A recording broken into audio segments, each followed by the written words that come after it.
in second hat to the second card. This Natasha Bye.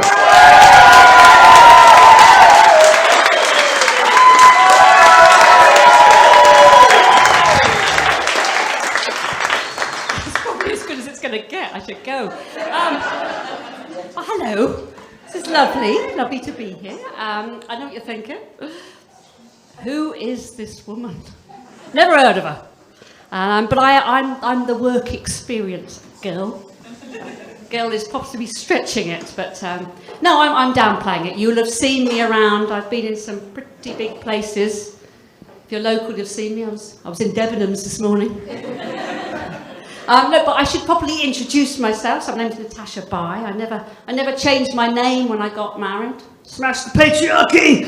No, I just like my name because my name conferred a certain degree of power when I was growing up, because the local bylaws were my laws. Yeah. No, I did convince in a sort of ghetto that was Sittingbourne, where I'm from, that I convinced all the kids at my school that we did write and enforce bylaws. All the kids in the playground would be like, I'm Batman, look at my Batmobile. You can't park it there. I'd fine all my school friends £50 every time they soiled themselves near the pavement.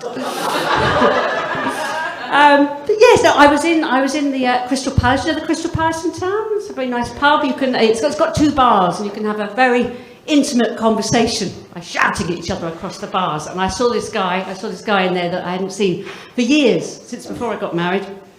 And we couldn't stop and chat. So I looked him up on Facebook, and he shouted out across the whole bar, "Are you still bi?"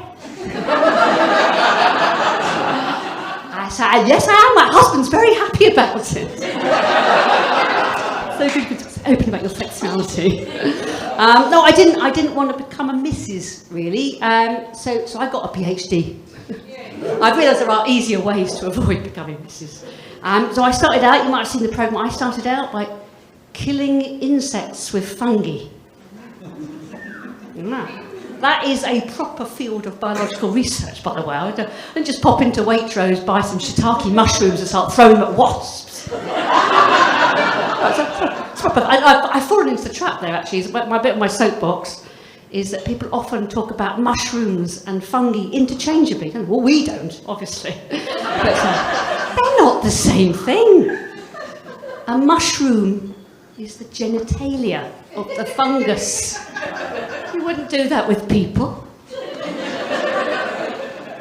Good evening, vaginas and penises. Don't refer to my private. The thing is, the fungus, to be fair, is the opposite to us. This is our private parts. With the fungus, they keep the rest of themselves hidden, and that's the only thing on display. Moving on. Well, obviously, I took my considerable transferable skills from killing insects with fungus to the corporate world. It was an easy transition to make. But no, I'm not much. I'm not much of a swearer. I tend to reserve swearing for special occasions. I don't mean a Merry fucking Christmas, mother. No, I mean till I feel the benefit of it, because it's like a coat. Because swearing is proven to release, help you cope with pain, help you cope with stress. So if you're effing and jeffing your way around Morrison's when someone rams a trolley in your ankle, you've got nowhere to go. But I also don't swear because I've got two young children. Any parents in? Yeah, the enthusiasm. But your children are kind of, the representatives, the ambassadors of your household, aren't they? So it's kind of generally frowned upon when they go into school saying, "Oh, Biff, Chip and Kip are a bunch of twats, aren't they?" So I try and avoid swearing around my children, but it's not easy because, everyone says it's hard when you tread on it. But has anyone here ever knelt on a piece of Lego? You get a piece of Lego by your patella. I don't care if you're the Pope. But there are 3 tips, because you can't avoid it. There are 3 tips to avoid swearing in front of children. I realise this is turning into a bit of a TED talk. Very educational. 3 tips. Number 1, replace the swear word with an alternative. It is not just the same as saying, fudging bell. You have to train your brain. It has to be something that feels equally naughty. A set of words you can't say in your household. So when you kneel on it, Matt Hancock. A lot of Matt Hancock fans. Or you have to do a transition, isn't it? You hide it from your kids, because sometimes you can't help it. Oh, for goodness sake, it's a transition. And the third one, which is government recommended, you swear into the pit of your elbows.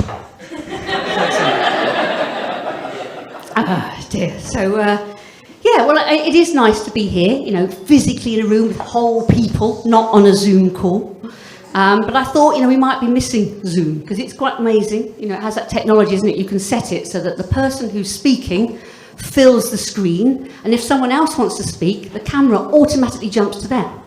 But it's very sensitive, isn't it? So we could recreate that. So, sorry, gentleman here, what's your name? Paul. So if I was speaking, you're looking at me, and if Paul was to cough, and obviously not for more than an hour or 3 bouts in 24 hours, but if Paul was to cough, he would literally jump out of his seat, run across the room, fill your entire field of view with his face, and then run back to his own seat. But we're kind of, we're coming out of we're sort of coming out of lockdown, but we're not. So most places are open, albeit with a rule of 6. Soft play areas, hairdressers. The only 2 places that aren't open yet are nightclubs and places of sexual entertainment. So I was thinking, if I was to do something quite special, I could close this venue down. I appreciate Paul got the bum deal there. But, we're kind of coming out of the lockdown, and we're now kind of reflecting on what it means for society, aren't we? What does the economy, education? Experts are saying we might expect a baby boom. A baby boom after lockdown. These experts clearly live on their own. I'm not quite sure what the general lowering standards of hygiene and personal grooming.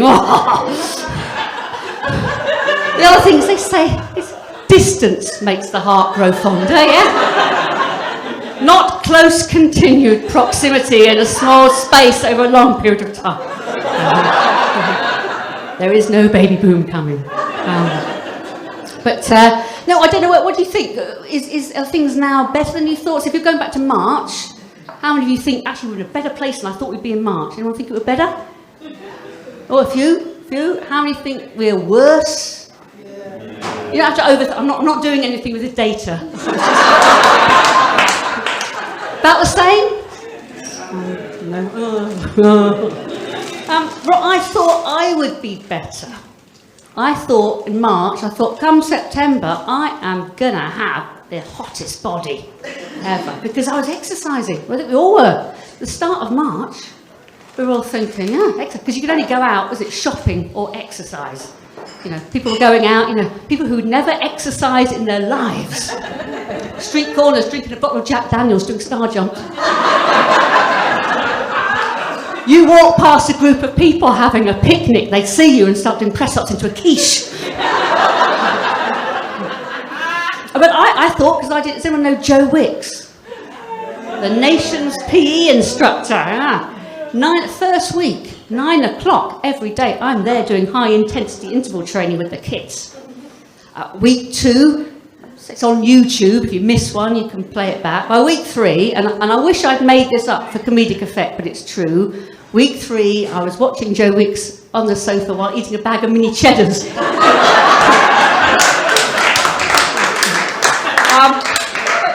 I tell you what, one thing I have done throughout lockdown, I'm pretty proud of, is I have straightened my lower teeth. Now, I didn't do a kind of crash course in orthodontics. No, I had a brace fitted at the beginning of the year because my bottom teeth were a complete car crash. And I had one tooth that was kind of so far back from the others, it kind of formed its own separatist movement.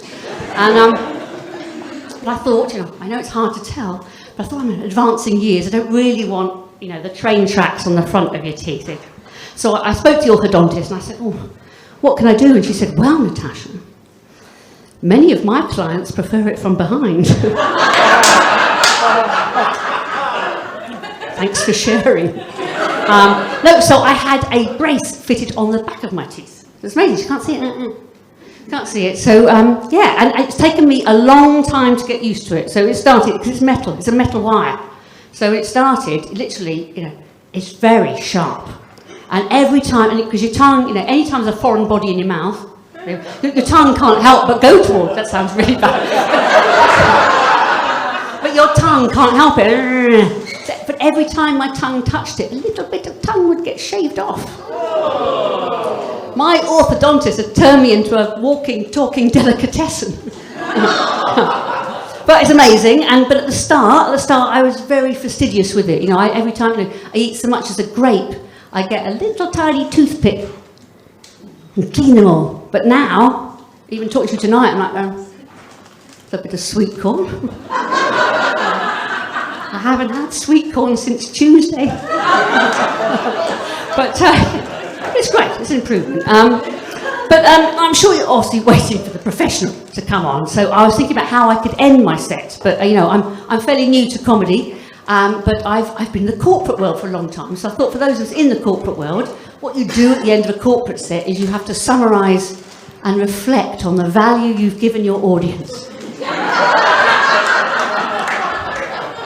So well, I think we can all agree we've discussed the physiological differences between a mushroom and a fungus. I've given you an insight into modern orthodontics, and I've taught you how to swear responsibly in front of small children. So, well, job done. But you've been absolutely lovely. Thank you very, very much.